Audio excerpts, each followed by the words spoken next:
Let's get you started with section 2.3 and get you started on some of these homework problems. This is still continuing with set theory. And so we're actually going to look at a little bit more difficult sets. And I think hopefully this will help you get through the homework in this section. All right, so we're actually going to look at three sets in this case, A, B, and C. You see that I have a universe that contains the numbers 7 through 13. And then A, B, and C are subsets of that universe. Now, in your homework, you're going to have several of these. And like one of the examples would say, find A union B intersects C. Okay, now you see those parentheses in there. And those parentheses right here, that applies just like the order of operations. So anytime you see those parentheses, you need to make sure you do this set first, okay? So we want to do this union first. So we'll do A union B, and we can look at A and B. And remember, the union means you're going to contain any element that is either A or B. So when we do that, we are going to get this set 7, 8, 9, 10, 11, and 12 because those are all of the elements that are either in A or B. All right, now let's take this set that we just found and we're going to do an intersection of this set with C. And remember, the intersection has to contain all of the elements that are common to both. And so it's just only going to contain the elements that are both in this particular set and in C. So now let's go ahead and look at that. And if you kind of glance at it kind of quickly, you'll be able to see that there's only two elements in there, 9 and 11, that are contained both in the A union B and in the set C. Now I did want to show you this Venn diagram because sometimes visual people, it helps them to see it a little differently. So what I want to do is I want to take all of these numbers and I want to put them in the Venn diagram where they belong. So let's start out with 7. So if you look at 7 in my sets, 7 is both in A and B. So I'm going to put it in this part where A and B intersect. But it's not in C, so it can't go down here. Okay, so it has to stay in that little part. All right, then we're going to look at 8. 8 is the same thing as 7, so it goes in that same little area.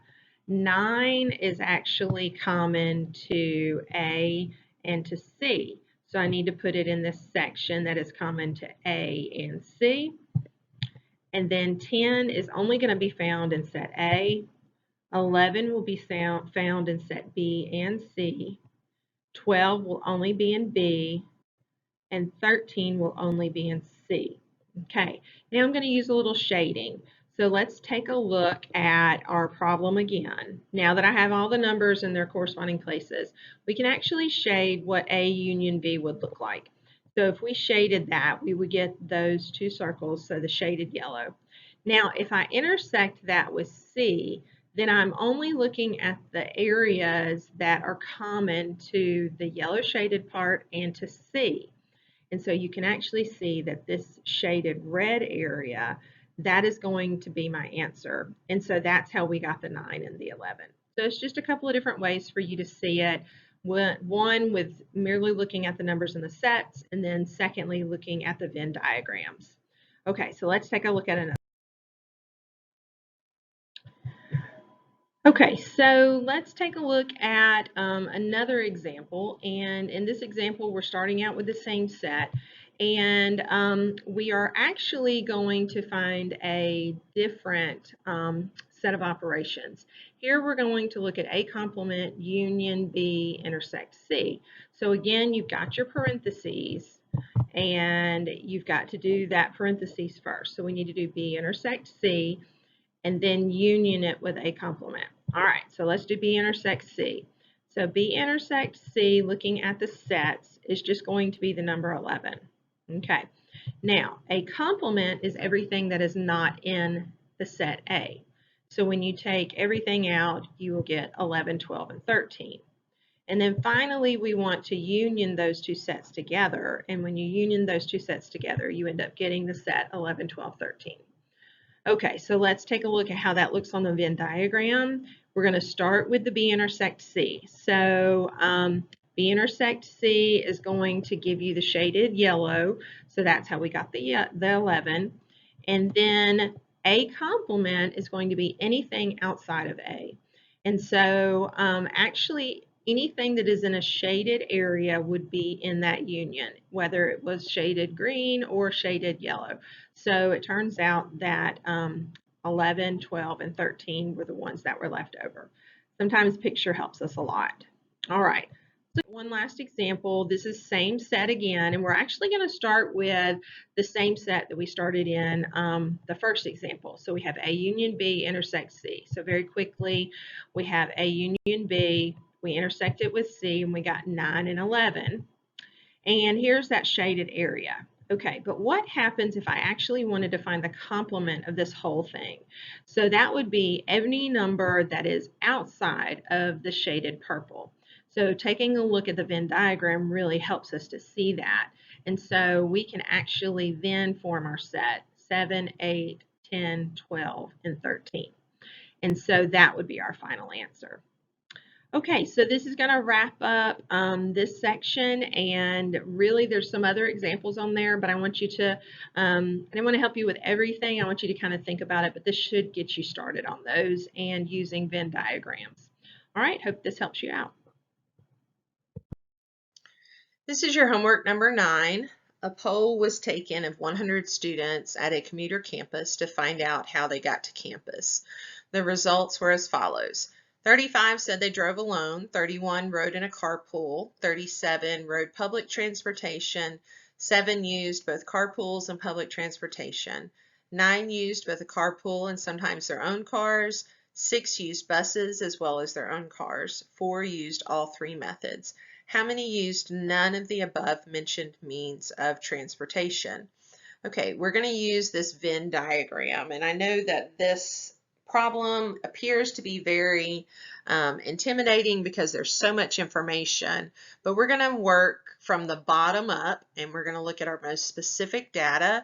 We're going to fill in the Venn diagram, and hopefully it won't be so bad. Your problem is going to have different numbers, but it will work very similarly. So hopefully this will help you to get through your homework problem. All right, so we're going to start out by looking at these 4 people that used all 3 methods.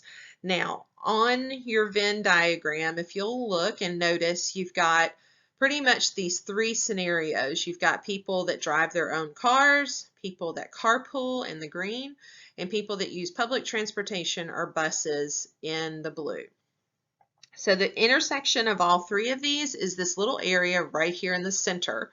And that's where those 4 people live, where it says 4 people used all 3 methods. So I'm going to go ahead and put a 4 here. Okay, so that's where all 4 people lived. All right, next I'm going to look at the 6 people that used buses as well as their own cars. Now, buses and cars, that's the intersection of blue and red. So that's this combination right here, this area of intersection of blue and red. Now, I already have 4 of those people accounted for right here. So only 2 of them are going to live here. So because there were 6 total. So only 6 that live in this total intersection. I already accounted for 4 of them, so just 2 live right here. All right, now 9 people used both a carpool and sometimes their own cars.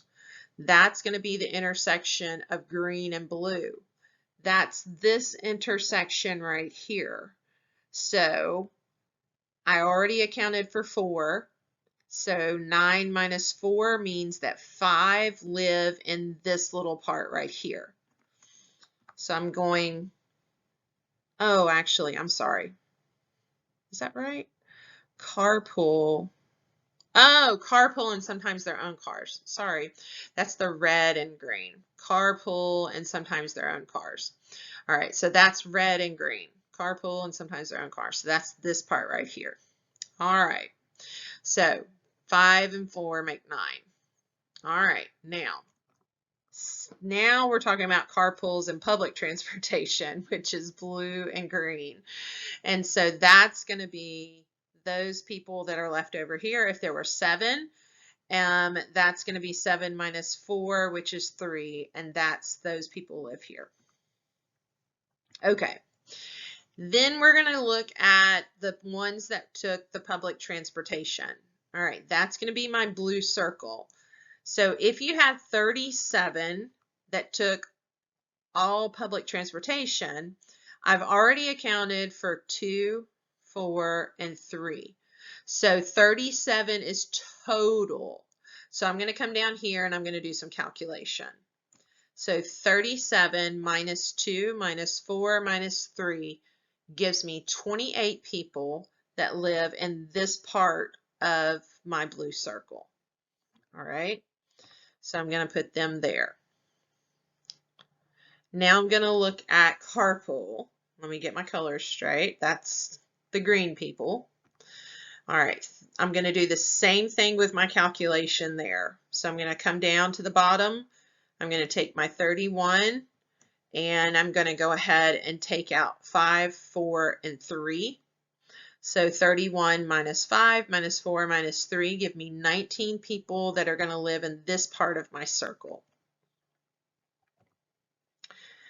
And then lastly, I have 35 that drove the car alone.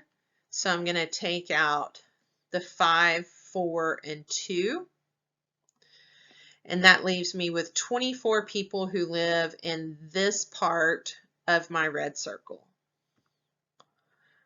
Okay, that's all of my circles filled out.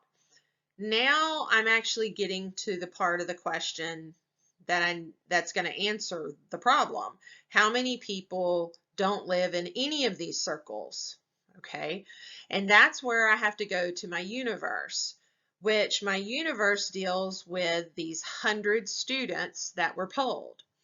So out of the 100 students, I want to know how many of them are not counted in any of these. So what I'm going to do is I'm going to actually take 100 and I'm going to subtract all of these numbers. So I'm going to take away the 24, 2, 4, 5, 3, 28, 19. And when I subtract all of those from it, I end up with 15 students. Those 15 students actually live in the outside. Okay, so they live outside in the outside area somewhere out here. Okay, and that is the answer to my problem. They don't use any of those transportation means. All right, so that's how we answer this question. So hopefully that helped you with your problem. If you have any questions after watching this a couple of times, please reach out to me. I'll be glad to help you, but I think that this will help you get through that problem. All right, thanks a lot.